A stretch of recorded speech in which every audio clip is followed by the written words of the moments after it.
Is there anything still being created right now?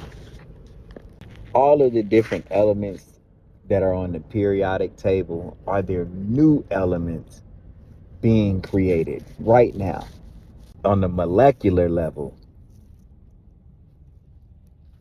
Is God still creating? Or is he done? Is it time now to manage the creation? One thing that I know that I used to do when I used to rap is we would go to the studio and we would make a song. And after you make that song, as the artist, you play it 1,000 times in a row. You know that this new song that you made is the best song that you've ever made. And you listen to it and listen to it and listen to it and listen to it and listen to it. And this is before the public has ever heard it at all. And by the time it's time for that song to be released, the artist is tired of it. The artist, it's owed to the artist. It's been played out and he's done. But it had nobody else has really heard it but him. So the artist goes back and he makes another song. And he listens to that 1,000 times. 1,000 times, 1,000 times, and 1,000 times. And when it's time for it to be put out, the artist considers that song to be old. And he wants to put out the song that he made yesterday, that he's listening to 1,000 times and 1,000 times and 1,000 times right now. And so, with that being said, is our life, is this experience, and everything that we see created just the old song that's been published? Meanwhile, the creator, the artist, is still creating new things that we just haven't heard yet. And by the time that we hear and see these things, he's on to something new. Because we call the Most High the Creator, and we say the creator of this particular experience that we are participating in. But to call the creator, and say that he's no longer creating is very odd. When you start thinking about the whole canvas,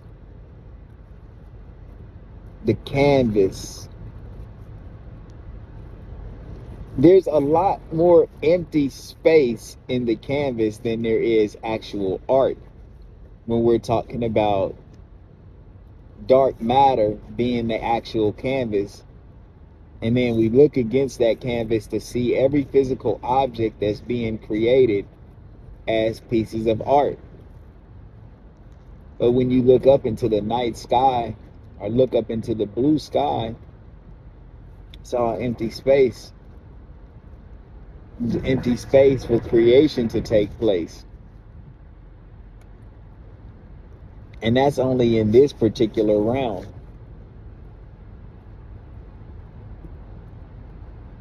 There's plenty of things that we don't see that are actually happening. And we're talking about actual physical specimens that are here and active and alive and moving and affecting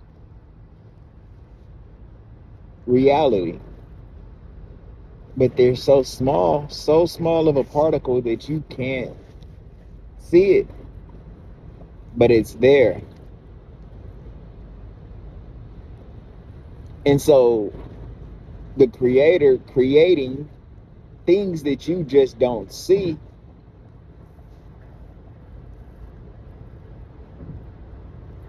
is happening. And we're not talking about even on a spiritual level as well, on a complete different plane of existence, another dimension where things are being created, things are happening. Wherever our soul goes, to that realm, the creation that's happening there.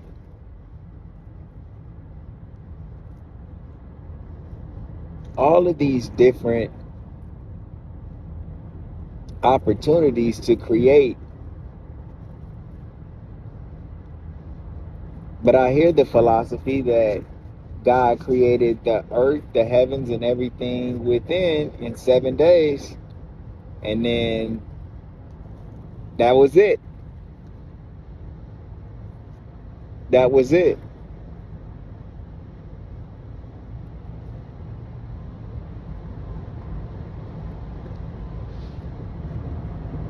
And man,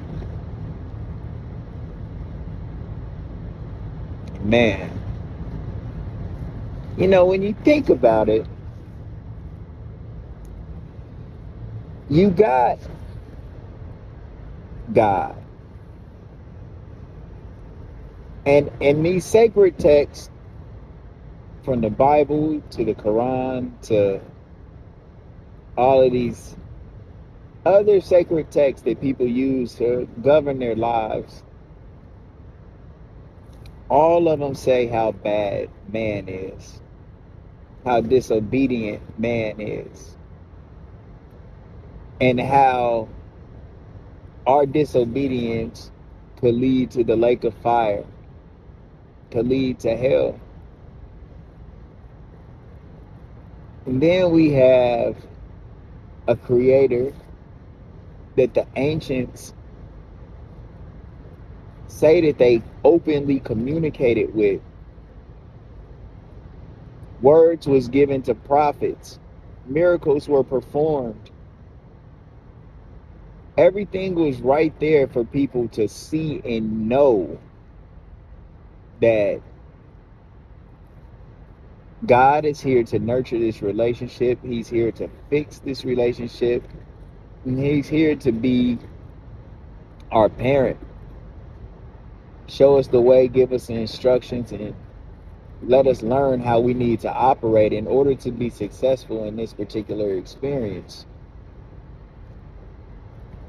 But now we don't see that. Everything that we perceive as God now is all mystical. It's all really how you perceive it.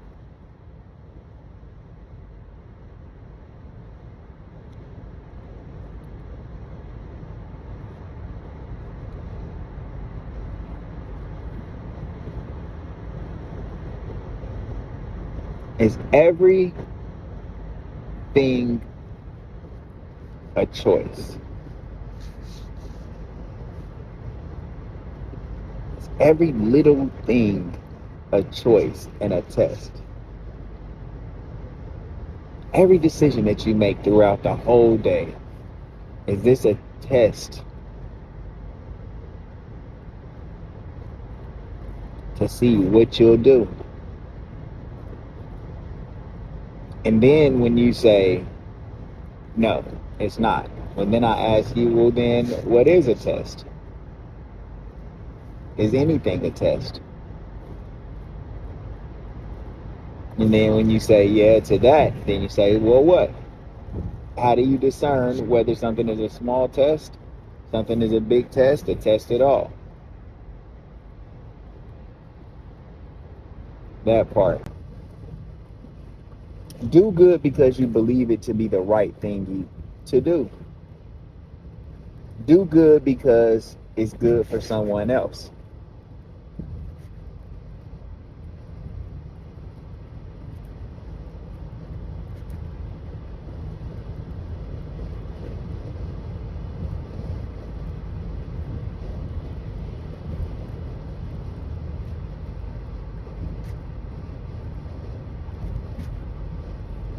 how human beings have been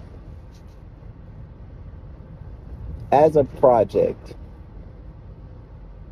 as a project, where do you rank humans?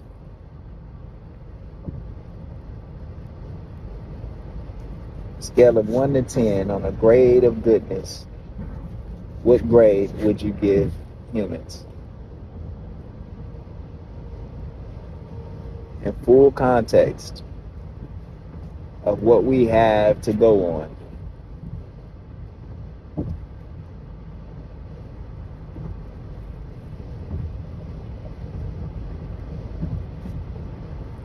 Overall, affecting others, don't care about nothing or nobody or do nothing.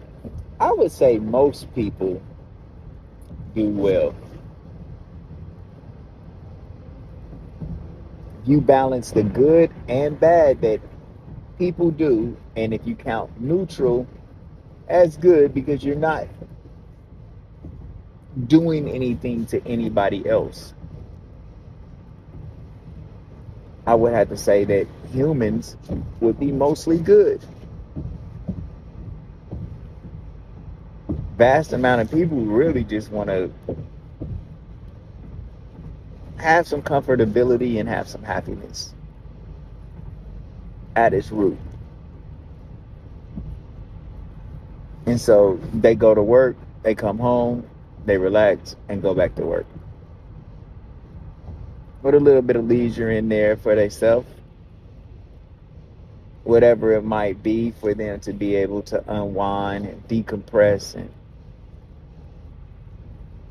try to figure this thing out, put out fires all the days of their life.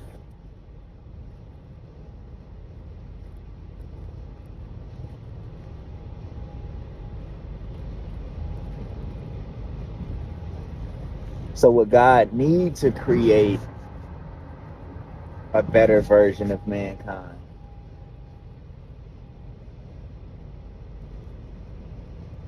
that he could find some good in?